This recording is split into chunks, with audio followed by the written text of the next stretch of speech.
Olá a todos, salve Maria, viva Cristo Rei. Vamos dar continuidade à nossa aula do curso bíblico popular sobre a verdadeira igreja, do Frei Battistini. Aula lição número 22. São Pedro é eleito chefe supremo da igreja. São Pedro recebeu de Jesus o poder supremo de jurisdição sobre toda a igreja. Este poder, que se chama Primário de Pedro, abrange não só o poder de jurisdição nas verdades de fé e de moral, mas também na disciplina e no governo de toda a igreja. Jesus muda o nome de Pedro. Jesus, fixando nele o olhar, disse: Tu és Simão, filho de João. Tu serás chamado Quefas, isto é, Pedro. João 1,42. Nota: Quefas em grego significa pedra dura, rochedo. Jesus promete o primado a Pedro para dirigir a igreja. E eu te digo que tu és Pedro, e sobre esta pedra eu edificarei a minha igreja, e as portas do inferno não prevalecerão contra ela. E eu te darei a chave do reino dos céus, e tudo o que ligares na terra será ligado também nos céus. E tudo o que desligares na terra será desligado também no céu. Mateus 16, 13 a 19. Nota: essas palavras são dirigidas só a Pedro, que seria o detentor das chaves, isto é, o chefe supremo do reino dos céus, aqui na terra, que é a igreja. Ter as chaves, símbolo de domínio, potência e poder.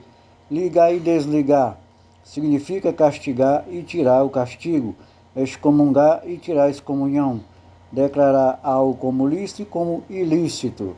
Sob esta pedra, sob a autoridade de Pedro, será edificada a igreja. Jesus confere a Pedro primário sobre toda a igreja. Disse Jesus a Pedro: Simão, filho de João, tu me amas mais do que estes? Sim, Senhor, tu sabes que eu te amo. Jesus lhe disse: apacenta os meus cordeiros. João 21, 15 a 17. Por 3 vezes a mesma pergunta, por 3 vezes a mesma resposta, por 3 vezes a mesma investidura, a mesma conferição de poder, do poder. Apacenta os meus cordeiros, apacenta as minhas ovelhas. Nota: ovelhas e cordeiros são os cristãos. Toda a igreja de Jesus apacenta, significa governa, dirige, defende e confirma. Depois que Jesus subiu aos céus, Pedro dirige e governa a igreja. Preside e dirige a escolha de Matias para o lugar de Judas, Atos 1, de 1 a 25. É o primeiro a anunciar o evangelho no dia de Pentecoste, Atos 2, 14. Testemunha diante do Sinédrio a mensagem de Cristo, Atos 4, 8. Acolhe na igreja o primeiro pagão, Cornélio, Atos 10, 1. Fala primeiro no Concílio dos Apóstolos em Jerusalém e decide sobre as questões da circuncisão. Então toda a Assembleia silenciou. Atos 15, de 7 a 12. Os sucessores dos apóstolos atestam claramente o primário de Pedro e dos seus sucessores.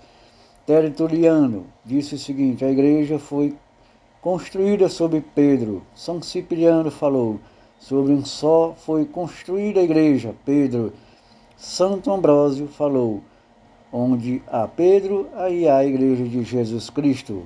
Conclusão: toda nação deve ter um chefe supremo, do contrário haverá anarquia. Em toda entidade deve haver um dirigente, um diretor, do contrário haverá confusão, bagunça, falência. A Igreja de Jesus é a maior organização jamais vista na história. É o maior povo porque Pedro, nos seus sucessores, os papas, continuam governando e dirigindo a Igreja. Nas outras igrejas, os seitas, não há Pedro em cabeça. Daí a divisão e confusão. Nas coisas criadas pelos homens, sempre foi assim. Lição 23. Os papas são os sucessores de São Pedro no governo da igreja. O primário foi dado a Pedro, não como privilégio pessoal, mas para o bem e para a unidade da igreja. Já que a igreja de Jesus durará até o fim dos tempos, é claro, é lógico, é natural que o primário também deverá durar enquanto durar a igreja. Pedro morreu, é claro, é lógico que a sua missão de dirigir a igreja devia passar para um sucessor, pois a igreja continuou depois de Pedro, como continuará até o fim dos tempos. Os sucessores de Pedro são os papas. O edifício da igreja não poderá subsistir sem um fundamento que o rege. Jesus disse a Pedro: Tu és Pedro, e sobre esta pedra edificarei a minha igreja. Se a missão de Pedro de governar a igreja desaparecer, logicamente desaparecerá também a igreja. Mas isto é impossível. A igreja é um rebanho de Cristo. Como pode subsistir este rebanho sem o seu pastor? Jesus fundou uma só igreja. Foi uma através dos séculos e una agora, será una amanhã e sempre. Uma só doutrina, uma só autoridade. Pedro. Lista dos sucessores de São Pedro, os papas, do início até hoje. São 266 papas até nossos dias de hoje. Temos aqui as listas, não vou ler que vai demorar muito, mas são 266 padres até hoje, até o Papa Francisco. Conclusão. Aí está a lista total dos dirigentes supremos da igreja, desde o primeiro até o atual, felizmente reinando.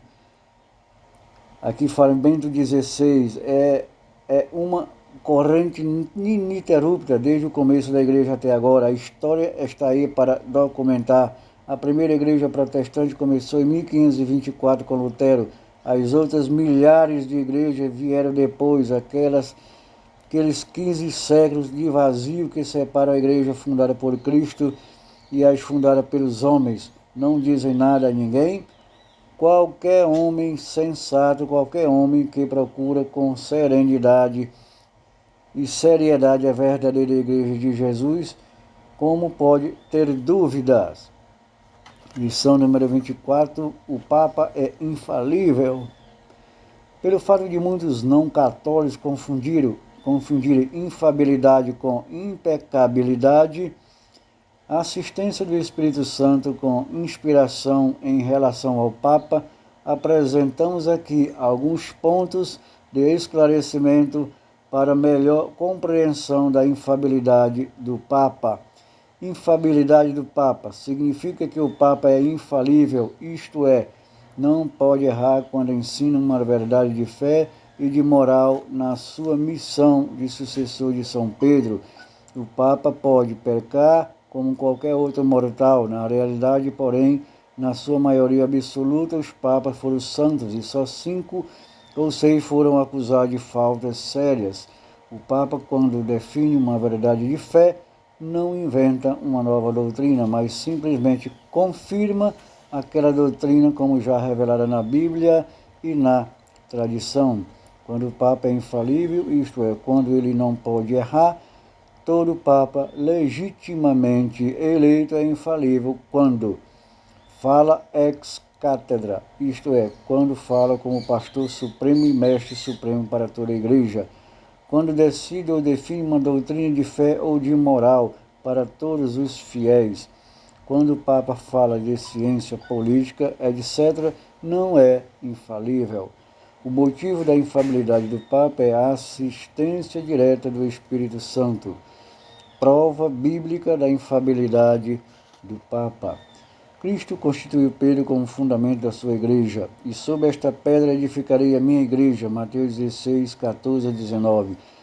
Ora, se a pedra fundamental, isto é, a autoridade suprema da igreja de Jesus ensina o erro, é claro que todo o edifício da igreja vai acabar, porque a igreja durará até o fim dos tempos, e é claro que o Papa é infalível, isto é, não pode ensinar o erro.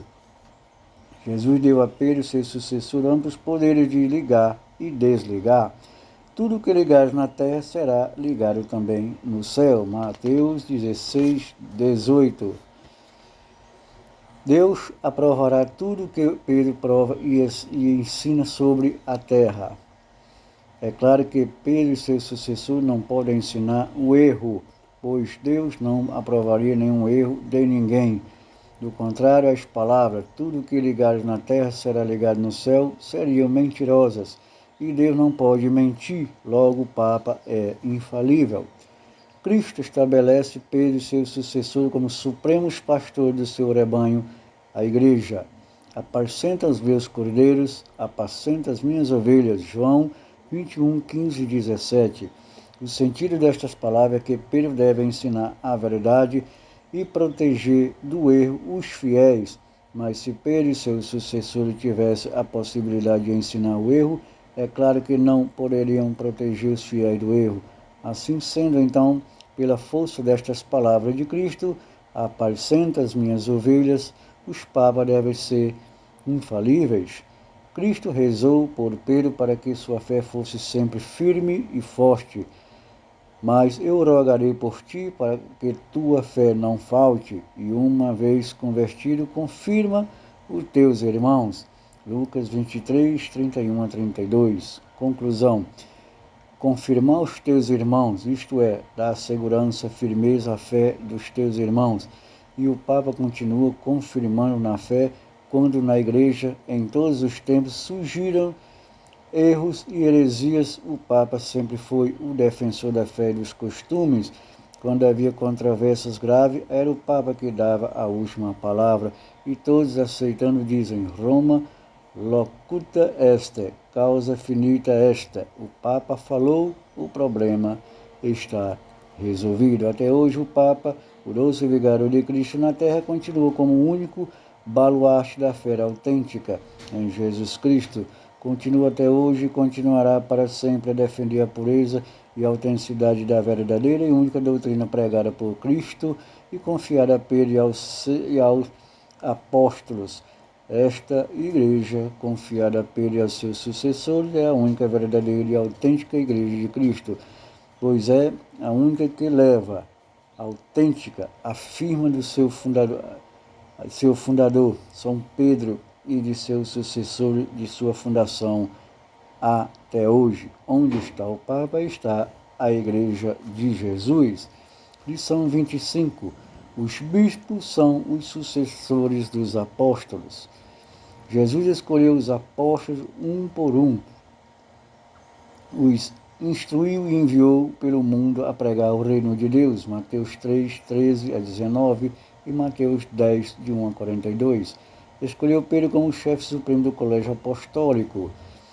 No dia de Pentecostes, receberam a confirmação do Espírito Santo e se espalharam pelo mundo, testemunhando Cristo em toda a Judéia, Samaria, em toda parte do mundo. Atos 1:8, Lucas 9:2.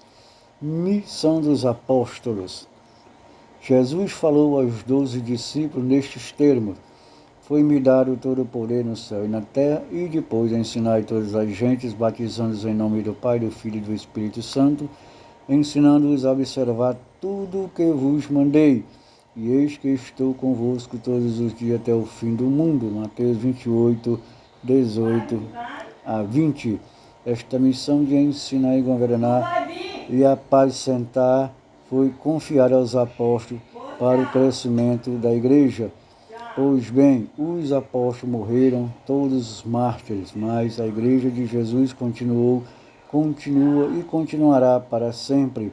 Os apóstolos transmitiram a outros seus sucessores sua missão de governar o povo de Deus, pois este deverá continuar até o fim do mundo. Os sucessores dos apóstolos são os bispos. Paulo transmitiu sua missão a Tito de Timóteo, eis a confirmação. Cuidar de vós mesmo de todo o rebanho sobre o qual o Espírito Santo vos constituiu bispos para pastorear a Igreja de Deus, que ele adquiriu com seu próprio sangue. Atos 20 e 28, 1 Timóteo 5, 23 e 2 Timóteo 4, 6. Deixei-te em Creta, ó Tito, precisamente para isto, para que completaste a obra da organização e constituísse em cada cidade anciões bispos, conforme as instruções que te dei. Tito 1:5. Em cada igreja, Paulo e Barnabé instituíram anciões, bispos, depois de terem orado e jejuado. Atos 14:23. Eles, os apóstolos, pregando pelas aldeias de cidade, constituíram bispos e diáconos para a igreja futura. Clemente Romano, século I.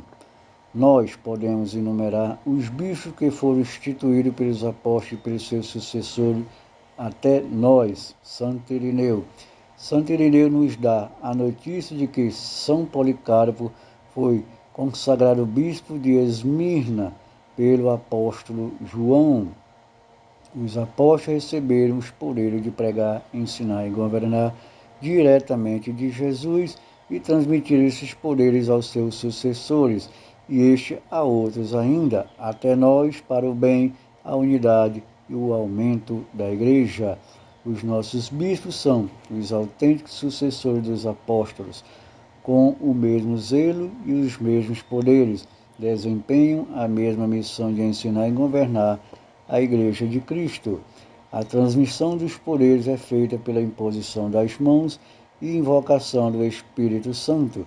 Não descuideis o dom que está em ti e que te foi conferido por designação profética com a imposição das mãos do colégio dos anciãos. 1 Timóteo 4,14.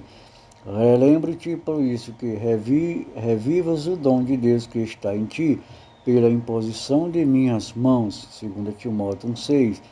Ver também Atos 6,6 e 1 Timóteo 5:22. Conclusão.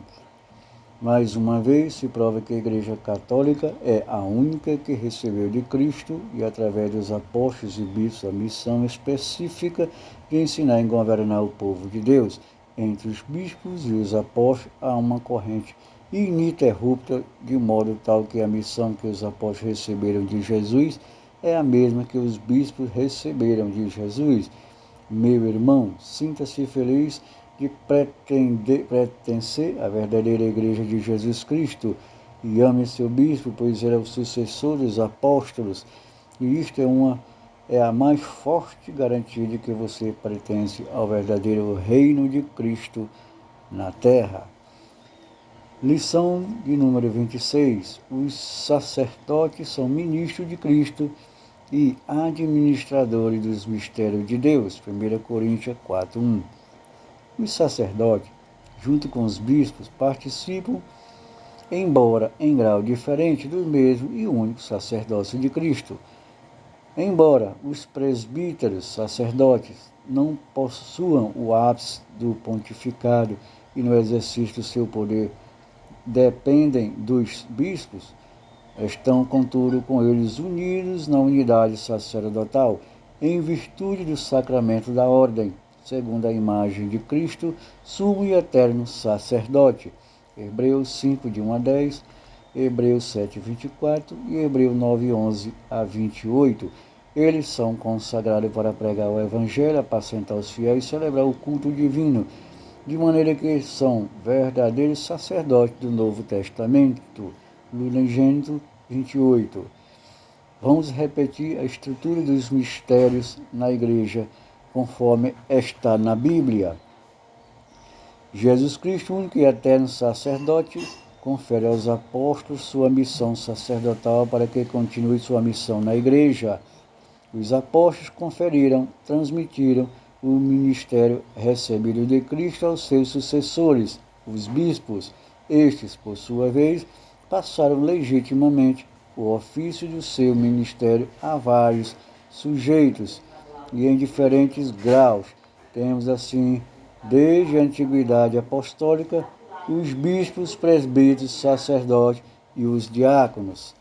Os apóstolos transmitiram sua missão sacerdotal a fiéis escolhidos, enquanto eles estavam celebrando o culto do Senhor, a missa, e jejuando, disse o Espírito Santo: separai-me Barnabé e Saulo para a obra que eu os chamei. Então, depois de terem jejuado e orado, expuseram-lhe as mãos e despediram-nos. Atos 13:2-3 e Atos 6:6.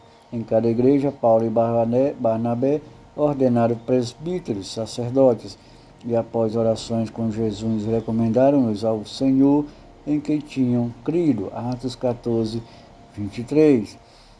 De Mileto, Paulo mandou a Éfeso chamar os presbíteros da igreja. Atos 20, 27. Como se vê pela Bíblia, o sacerdócio é de origem divina e desde a origem apostólica havia encargos em cada comunidade de fiéis, diretamente na dependência do bispo. Missão dos sacerdotes. Conforme a Sagrada Escritura e o decreto Presbyterium Ordinis, capítulo 2, número 4, 5 e 6, a missão de sacerdote é a seguinte: pregar a palavra de Deus com retidão, o teu ensinamento seja conforme a sã doutrina. Tito 2:1. O sacerdote deve pregar a palavra de Deus na sua pureza, sempre em comunhão com os bispos e seguindo sua orientação rigorosa. Não há dois evangelhos, há apenas pessoas que semeiam confusão entre vós e que querem perverter o evangelho de Jesus Cristo. Pois bem, ainda que nós próprios ou um anjo do céu vos anunciaste um evangelho diferente, seja execrado. Repito mais uma vez o que já dissemos: se alguém vos anuncia um evangelho diferente, seja execrado. Gálatas 1, 7 a 9. Esta palavra dura de São Paulo se refere a algum dentre os gálatas que começaram a interpretar a Bíblia, a palavra de Deus, sem seguir a orientação dos apóstolos e bispos, administrar os sacramentos. Os sacerdotes, nas suas respectivas paróquias, devem batizar, celebrar a Eucaristia e a penitência, etc. Serem chefe do povo de Deus. Relação dos sacerdotes com os fiéis. Os sacerdotes exercem sobre os fiéis uma verdadeira paternidade espiritual. 1 Coríntios 4,15, 1 Pedro 1:23. O sacerdote preside e serve à comunidade. O sacerdote deve dar a todos um testemunho de verdade e de vida. Luna Gênesis 28. Conclusão: o sacerdote na comunidade paroquial. Existe a Igreja Universal Católica, governada pelo Papa sucessor de São Pedro. Existe a Igreja Diocesana, que é a união de muitas paróquias, governada pelo bispo, sucessor dos apóstolos, em comunhão com o Papa. Existe a Igreja Paroquial, governada pelo sacerdote ou vigário, em comunhão com o bispo e nomeado por ele. Existe a Igreja de Base ou Comunidade de Base, que é a união de diversas famílias católicas numa localidade, capela. Existe a Igreja Doméstica, que é a familiar. A igreja paroquial, a de base e a doméstica, existe numa mesma paróquia, e o sacerdote é presidente, dirigente, pastor e pai. A paróquia assim constituída se torna uma comunidade de amor, pois todos se amam, se ajudam e se estimam conforme o mandamento do Senhor. Amai-vos uns aos outros como eu vos amei. Uma comunidade de fé, todos são batizados, professam a mesma fé e obedece aos mesmos pastores, papas e bispos. Uma comunidade de culto. Todos participam das reuniões, sobretudo participam do sacrifício eucarístico, a Santa Missa, que é o sacramento da união. O sacerdote é o chefe, o animador, o pai desta comunidade. Você conhece bem o seu vigário? Você sabe que ele é o representante de Deus? Muito bem, amados irmãos, vamos ficar por aqui. Na próxima lição nós vamos estudar a lição 27, a totalidade do povo de Deus. Salve Maria e viva Cristo Rei. E até mais.